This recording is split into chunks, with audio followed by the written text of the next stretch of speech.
ГСП онлайн. Городские новости сейчас. В Ухтинском детском саду номер 55 прошел муниципальный конкурс «Мой первый робот», нацеленный на развитие робототехники в дошкольных учреждениях. Участники 6 команд из 5 садиков. Сегодня они презентуют свои первые изобретения, тема которых – помощники в семье. Ребята сегодня создали различные роботы, которые помогают в семье, как маме, как папе. Мы сегодня увидели различные, ни одного повторяющегося робота не было.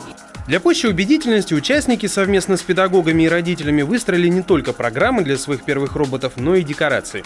Вот проезжая часть в миниатюре. На ней показывают робота-переводчика через дорогу. Он останавливает машины, сопровождая детей или инвалидов.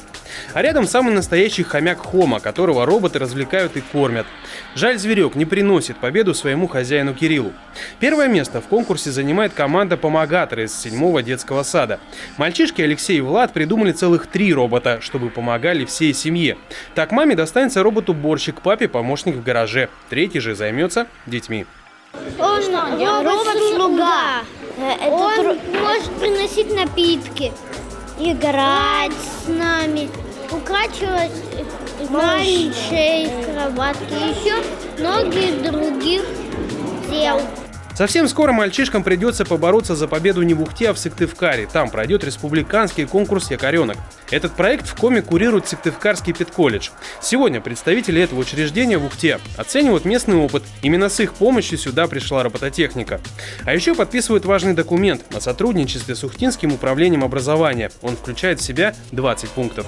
Управление – это разного рода тематические проекты, например, робототехнические соревнования. Сыктывкарский гуманитарно-педагогический колледж является республиканским региональным центром по линейке соревнований «Икар» и «Якоренок» инженерных кадров России. Мы являемся партнерами Российской ассоциации робототехники федеральной и осуществляем координацию этих соревнований. Но самое главное направление – развитие педагогов Ухты, их методическое сопровождение, повышение квалификации и, конечно же, привлечение новых кадров. И Ухта, и педколледж заинтересованы в том, чтобы выпускники учреждения становились практикующими у нас учителями и воспитателями.